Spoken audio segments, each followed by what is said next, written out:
first to congratulate our students on reaching this milestone. Before we go any further, let's take a moment and acknowledge the families, friends, and loved ones who are here today. Whether you've provided late night pep talks, endless encouragement, or just kept the fridge stocked, your support has helped these students get to this point. So let's give you all a well-deserved round of applause.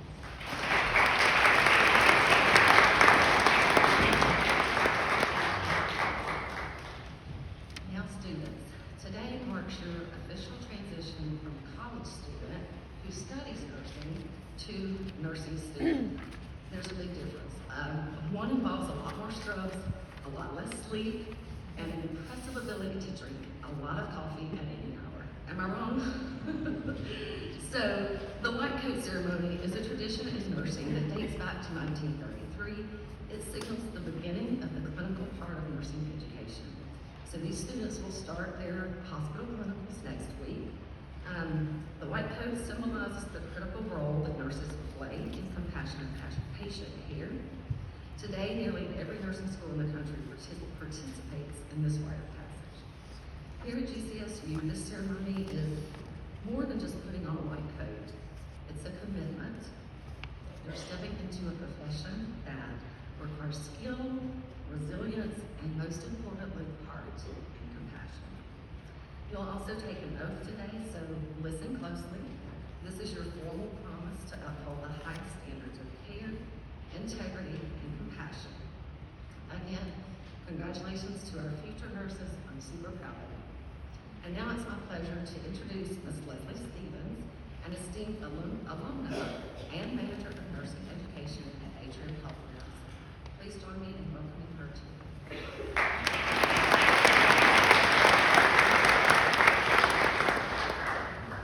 All right, can y'all hear me? I don't trust these things. Couple orders of business. Happy Valentine's, everybody. I hope you're having a good Valentine's Day. Secondly, I don't normally go around wearing a label. I just got to boy. If you guys don't know, Dr. Taylor makes these. I think they're absolutely beautiful. Thank you so much. I get excited every time I come. She has usually a different color. So this is my first red one, but thank you very much. I feel like I'm on vacation already. I'm very, very proud to be here today. I'm very happy and excited for you guys. Our future colleagues, that just sounds wonderful. I'm very happy to be a part of this day. I am a double alum, so I got my BS in here and also my master's in nursing education. And it's always a joy to come back here and be on campus. So a while back when Dr. Warren asked me to speak, I started thinking about, well, what do I want to say to you? There's a lot of things, right? I put a little notepad on my desk at work, and every time I get an idea, I write it down. So what I'm getting ready to cover is what I call the 8 pearls of nursing wisdom. These are just some of the things I thought of as they would come to my mind. I guess there are things I wish someone had told me, and I hope that you will find them helpful. So pearl number 1, teamwork makes the dream work. As an RN, you will find yourself part of a very dynamic, multidisciplinary team. And as an RN, you will frequently be the voice for that team. While you're a nursing student, particularly when you're in the clinical setting, make every effort to learn from everyone. Value each teammate, because each discipline has merit and is vital to the holistic care of your patient. Sometimes I will have CNAs and clinical technicians say to me, you know, the nurses never listen to us. They don't value our opinion. Please don't let that be you. Please listen to your teammates. We know that the best teamwork and the best patient care happens when all team members feel valued and when they feel heard. Make every effort to be a true teammate. Help each other. A few years ago, this is a true story, I was participating in some clinical rotations in the labor and delivery department. And the director of the unit came up to the instructors and said, both of our technicians have called in sick today. Would the nursing students be willing to help us with getting the vital signs? And there were 2 nursing students standing there, and one of them immediately said, sure, we're ready to go. The other student kind of crossed her arms and went, oh. And I remember thinking, oh my gosh, I can't believe she just did that. Please don't let that be you. No task is beneath us. when it comes to helping others. It may not be a task that you normally do or that you're normally responsible for, but it's important that we step up and help our teammates. Hello.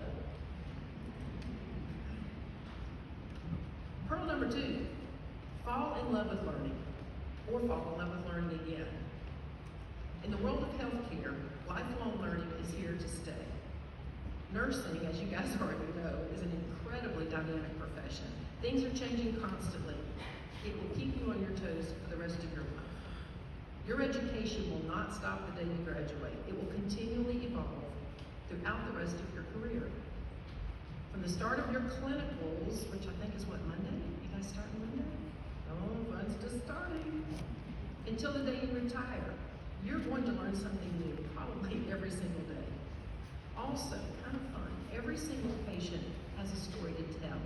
So make sure you take the time to find out what that story is. I've always thought that the act of learning really is an interesting phenomenon. I actually was an English teacher before I became a nurse, so I definitely love learning. But in order to do learning right, it really requires a combination of humility and courage. Not everybody has that. Don't be afraid to seek the answers to your questions. I have so much respect for people who aren't afraid to ask questions. And I always say the only stupid question out there is the one that you were not brave enough to ask. Please just go out there and seek that knowledge. There are so many wonderful things to learn. Pearl number 3, trust your instincts. Trust yourself. Abraham Lincoln once famously said, I love this so much, better to remain silent than to be thought a fool than to speak out and be called out. I don't think that's necessarily the best rule in healthcare. I do want you to speak out. I do want you to ask questions. Your instinct should be a very, very important component of your practice every single day. I think we've gotten to the point where it's way too easy to trust technology, maybe sometimes even more than we trust ourselves. I had a person in orientation recently, he made an interesting point. We were talking about how important it is not to look at the monitors until you've assessed your patient, right? Assess the patient and then see if the monitors are reinforcing what you think is going on. And this gentleman spoke up and he said, well, you know, everything we do now is about screen. That's the first thing we do. It's the first thing we look at in the morning. It is a hard habit to break, but I think it's important that the screen needs to be secondary to our assessment of our patient. Certainly use it to reinforce what you're doing, but get to know that patient by your own personal assessment first. Also, when you have strong instincts about a patient or a situation, or maybe someone that's in the room, please follow up on your instincts. Consult your instructor, your preceptor, fellow nurses, someone, but don't walk away. Because if you're having an instinct about that situation, it's almost always correct. Pearl number 4. This is a little complicated, so y'all stay with me. This is called the 55-38-7 rule. I talk about this a lot in orientation because I think it's very, very important. There's a gentleman named Albert Moravia, who's Professor Emeritus of Psychology at UCLA.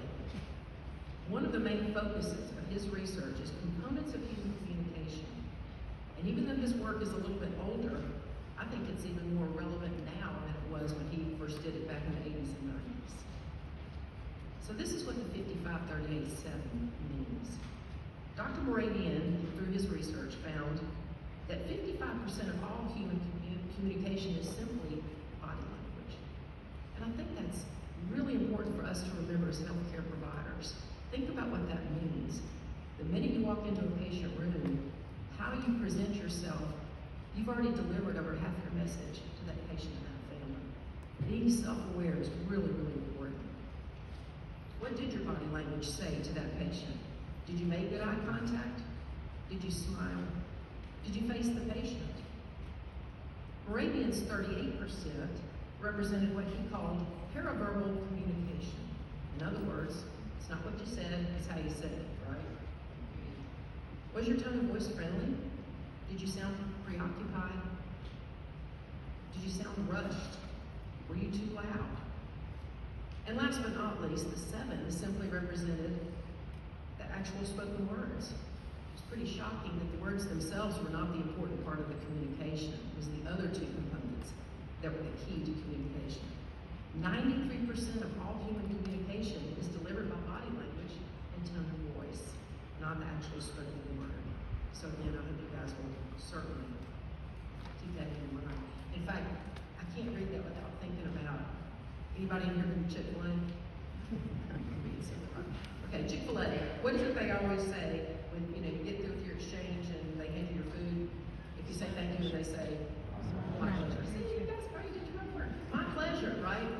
So recently I went and get some Chick-fil-A over at the counter, and I said, oh, thank you. And the girl that's handing me the food said, my pleasure. It's like, okay, the words in the message are not matching. But that's an example of what I'm talking about. You always want to make sure that they're all in agreement, right? All right, pearl number 5. It's called the grouch pouch. You're probably going to meet a few. Get ready. I think it's an interesting phenomenon in nursing when you encounter the hostile patient or the hostile family member.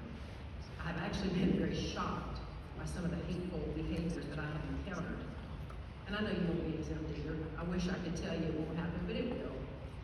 But I want to give you a little tidbit here, a little ace for your pocket, and I think this is important. Remember that there's a very strong connection between anger and fear.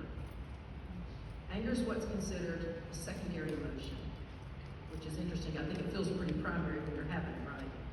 But the reason they call it a secondary emotion is it cannot exist without the presence of another emotion, right? There has to be an emotion that drives anger, so that makes it a secondary. The interesting thing is we know that one of the biggest drivers of angry and acting out behaviors is fear. And in that term, fear, that does include things like sadness, anxiety, and worry. And I ask my students frequently, do you think that there's anybody in the hospital experiencing those feelings? Patients, family members. So the expectation really is you probably shouldn't expect people to be on their best behavior. They're having a tough time. And you may hear some pretty ugly things, but that's okay. This is a true story. I went in one time to help a man get ready for discharge. He was going home, back to his assisted living. I'd never seen him before. And I walked in just to help pack his stuff up. And I said, hey, I hear you're going home today. He said, someone just shoot you in the head. I looked behind me because I was sure he wasn't talking to me. But he was talking to me. Why would you say that to somebody you didn't even know, right? But he did. And I just had to remind myself, this must be pretty frightened little old man to say something like that to someone he doesn't even know. But hopefully remembering that connection between anger and fear will help you stay in the game when you encounter some of those things. Rule number 6, or pearl number 6, is the golden rule. Do unto others as you would have them do unto you. I think this is absolutely one of the big foundations of healthcare, certainly nursing care. I always assumed that the golden rule was a Christian principle, but in reality, various expressions of this fundamental moral rule are to be found in tenets of most religions and creeds throughout the ages, testifying to its universal applicability. Ask yourself, every time you walk in a patient room, what if this was my beloved family member? How would I want them to be treated? With this thought guiding your practice, how can you go wrong? You won't. Number 7, on the home stretch. Don't let the bad days take away your joy. Just know it, you're going to have bad days. It's just a part of the job. But when you get to the end of a bad day, go home. Do whatever you need to do to decompress. Go run or do some yoga, sit in a hot tub. I like to sit on my back porch and just relax and swim. But process your day. And remember this, process, but do not ruminate. There's a difference, right? Process and learn what you need to learn from what's happened. And then, as I say in Frozen, let it go, right? Let it go. It's okay. Remember this. Even your worst work days will still be meaningful and so appreciated by someone, probably many people, even your very worst days. This is one of the many joys of nursing. You never complete a shift and think, man, I just wasted 12 hours, because it's just not the case. Know that what you do every single day matters. It truly matters. And there aren't many professions that can say that. And last but not least, this is my favorite. Pearl number 8, Angels of Mercy. Nurses have frequently been given nicknames over the years. Pandemic and post-pandemic, we have rightly been called heroes. Florence Nightingale was the Lady of the Lamp. Claire Barton, Angel of the Battlefield. But one of my favorites is Angels of Mercy. I went back and I read the definition of angel, and it really makes me smile. Oxford Dictionary says, an angel is an attendant spirit, especially a benevolent one, a person of exemplary conduct and virtue. Well, how cool is that? What more could we ask for as a profession? Not many professions earn such a beautiful and appropriate title. My wish for you today is that you will embrace that nickname. Be an angel of mercy. Carry it with you. Always aspire to it. You will be nurses very soon, sooner than you can possibly imagine. So be so very proud of what you do, and be proud of yourself. I want to thank y'all again for inviting me here today. But I think it's time to get some white coats on. I think you guys are going to look very good in white. Congratulations.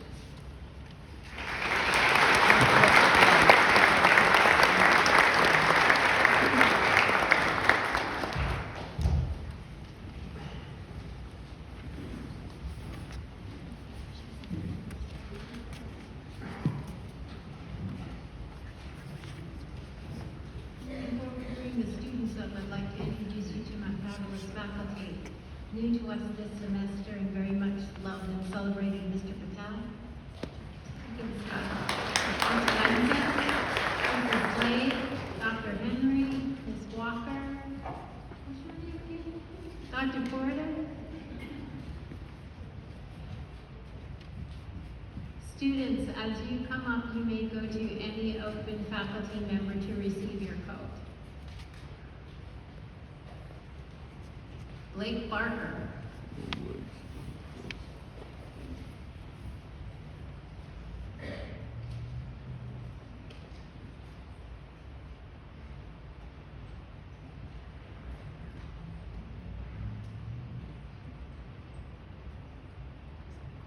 Amelia Blankenship.